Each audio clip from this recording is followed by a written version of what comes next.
पहले सोनम, अब सिया। प्यार, सगाई, शादी के सपने और फिर मौत। सोशल मीडिया पर प्यार के video, romantic post, birthday surprise, शादी के सपने और वापस आ जाओ जैसे भावुक बातें। बाहर से सब कुछ किसी परफेक्ट लव स्टोरी जैसा दिख रहा था, लेकिन पुलिस का दावा है कि इस कहानी के पीछे एक ऐसी साजिश चल रही थी जिसका अंत कत्ल होना तय था। पुणे में हुई इस वारदात ने प्यार और विश्वास जैसे शब्दों से भरोसा डिगा दिया है।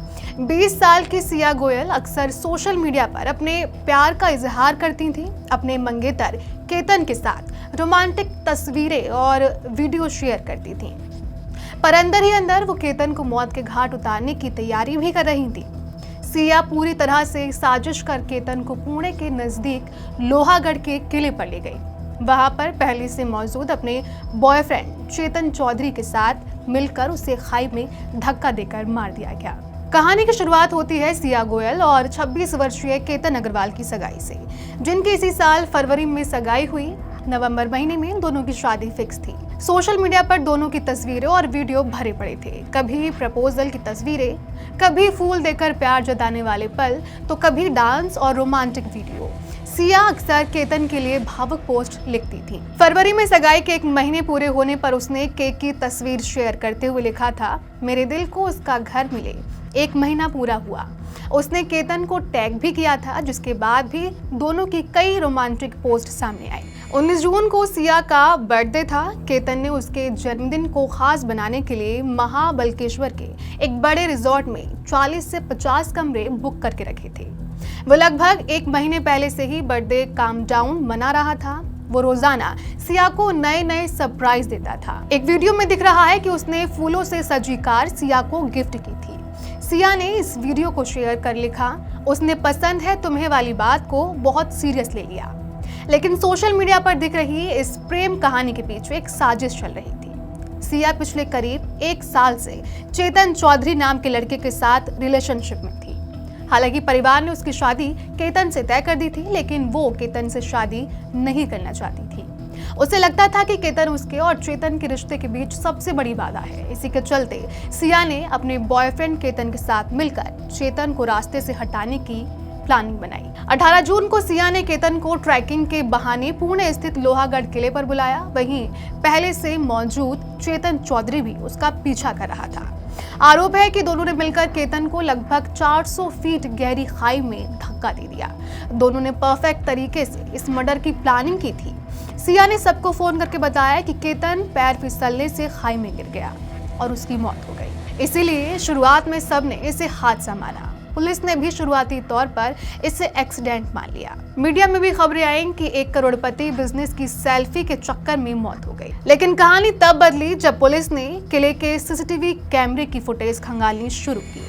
फुटेज में सिया और केतन साथ दिखाई दिए। उनके पीछे करीब 20 फीट की दूरी पर एक युवक भी चलता नजर आया। उसने शॉर्ट्स और हुडी पहनी हुई थी। चेहरा छिपाने के लिए हुडी को नीचे तक खींचा हुआ था और सिर पर हेडसेट भी लगा रखा था। उसका यही हुलिया इस केस का सबसे अहम कड़ी साबित हुआ। पुलिस अधिकारियों को ये बात खटक गई कि वारदात के दिन यानी 18 जून को वहां का तापमान लगभग 33 डिग्री सेल्सियस था। इतनी गर्मी में कोई व्यक्ति हुडी पहनकर क्यों घूमेगा? इस सवाल पर जांच आगे बढ़ी तो दूसरी फुटेज ने इस साजिश का पर्दाफाश कर दिया। इस फुटेज में दिख गया कि सिया अचानक पीछे मुड़ती है तो हुडी पहना युवक झट से नीचे बैठ जाता है, जैसे वो कुछ छिपाना चाहता हो। इसके बाद पुलिस ने सिया के कॉल रिकॉर्ड्स और डिटेल्स कम्युनिकेशन को खंगाला। जांच में पता चला कि इसी साल 1 जनवरी से 18 जून के बीच सिया और चेतन के बीच 2004 फोन कॉल्स हुए। इस दौरान दोनों के बीच करीब 238 घंटे तक बातचीत हुई। लगातार इतने कॉल्स और घंटों तक दोनों की बातचीत से पुलिस का शक यकीन में बदल गया कि केतन की मौत की वजह वो नहीं है जो सिया बता रही थी। जब पुलिस ने और बारीकी से जांच की तो चेतन का हुलिया वैसा ही निकला जैसा सीसीटीवी फुटेज में हुडी पहने हुए युवक का था। पुलिस ने फौरन चेतन को उठाया तो उसने पहले तो इनकार कर दिया कि मेरा इस मामले से कोई लेना देना नहीं, लेकिन पुलिस के सामने ज्यादा देर तक उसका झूठ नहीं टिक पाया। उसने पूरी वारदात बता दी। पुलिस के अनुसार चेतन ने बताया कि परिवार की बदनामी के डर से सिया उससे भगाकर शादी नहीं करना चाहती थी। वो सगाई भी नहीं तोड़ना चाहती थी। ऐसे में दोनों ने केतन को रास्ते से हटाने की योजना बनाई। वो लगातार केतन को मारने की साजिश रच रहे थे। दोनों का प्लान था कि लोहागढ़ में उसे मार देंगे तो किसी को शक नहीं होगा। इसलिए सिया ने कई बार केतन से लोहागढ़ के लिए चलने की जिद की। वो सिया की बात मानकर 31 मई को वहां गया, लेकिन उस दिन दोनों को मौका नहीं मिला। इसके बाद 4 जून को भी सिया ने उससे वहां चलने के लिए कहा, लेकिन केतन की मां ने मना कर दिया। इसके बाद 14 जून को दोनों फिर वहां पहुंचे। पुलिस को शक है कि उस दिन भी केतन को खाई में धक्का देने की कोशिश की थी। बताया जा रहा है कि 14 जून को भी सिया ने केतन को खाई में धक्का दिया था, लेकिन केतन ने झाड़ियों को पकड़ लिया और बच गया। वो इतना भोला था कि सिया की साजिश समझ नहीं पाया। जब उसने सिया से धक्का देने का कारण पूछा तो सिया ने उससे झूठ बोला कि मैंने सांप देख लिया था और घबराहट से धक्का दे दिया। वहीं आपको बता दें कि केतन अग्रवाल पुणे के एक बड़े रियल एस्टेट कारोबारी परिवार से ताल्लुक रखते हैं। उनके पिता विशाल अग्रवाल सक्सेस ग्रुप के डायरेक्टर हैं। केतन भी कंपनी के डायरेक्टर और चीफ मार्केटिंग ऑफिसर के पद पर कार्यरत थे।